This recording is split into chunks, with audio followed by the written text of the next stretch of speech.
মুখোশের আড়ালে। ঢাকাই সিনেমায় ভারতীয় বাংলা অভিনেত্রীদের আগমন নতুন কোনো ঘটনা নয়। সেই তালিকায় এবার যুক্ত হতে চলেছেন পশ্চিমবঙ্গের জনপ্রিয় অভিনেত্রী মধুমিতা সরকার। ছোট পর্দা থেকে বড় পর্দা দুই পর্দাতেই জনপ্রিয় এই অভিনেত্রী এবার বাংলাদেশের চলচ্চিত্রে অভিষেক করতে যাচ্ছেন। খবরটি প্রকাশের পর থেকেই সামাজিক যোগাযোগ মাধ্যমে উচ্ছ্বাস প্রকাশ করেছেন বাংলাদেশি ভক্তরা। তুই তো জানিস যদিও বাংলাদেশের দর্শকদের কাছে মধুমিতা একেবারে নতুন নন। 2016 সালে প্রকাশিত নাটক মেঘবালিকাতে অভিনয়ের মাধ্যমে তিনি দর্শকদের প্রশংসা কুড়িয়েছিলেন। তবে এবার প্রথমবারের মতো বড় পর্দায় দেখা যাবে তাকে। কলকাতা থেকে মুঠোফোনে দেওয়া এক সাক্ষাৎকারে এ বিষয়ে নিশ্চিত করেছেন অভিনেত্রী নিজেই। এ সময় তিনি জানান, বিগত কয়েক বছর যাবৎ বিভিন্ন কাজে বাংলাদেশে আসার পরিকল্পনা ছিল তার, তবে তার শেষ পর্যন্ত হয়ে ওঠেনি। অবশেষে সেই ইচ্ছেটাও এবার পূরণ হতে চলেছে।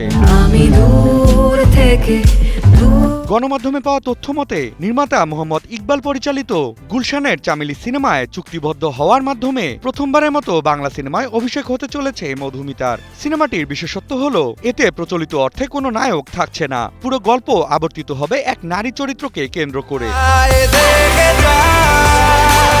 বাংলাদেশি এই সিনেমায় অভিষেকের ক্ষেত্রে চরিত্র এবং গল্পই মধুমিতাকে আগ্রহী করে তুলেছে বলে জানিয়েছেন তিনি। তার ভাষায়, এমন চরিত্রে এর আগে কখনো অভিনয় করার সুযোগ হয়নি। গল্পটি খুবই দারুণ এবং চরিত্রটি আমার অনেক পছন্দ হয়েছে। কলকাতায় অনেক ধরনের কাজ করলেও এরকম চরিত্রে আগে কখনো কাজ করা হয়নি। চরিত্রটিতে অনেক লেয়ার রয়েছে, তাই কাজটি করতে আমি ভীষণ উচ্ছ্বসিত।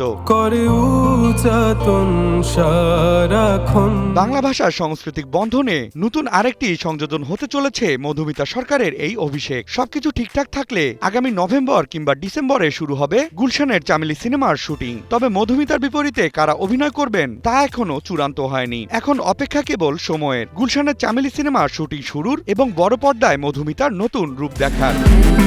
Desk report, news 24।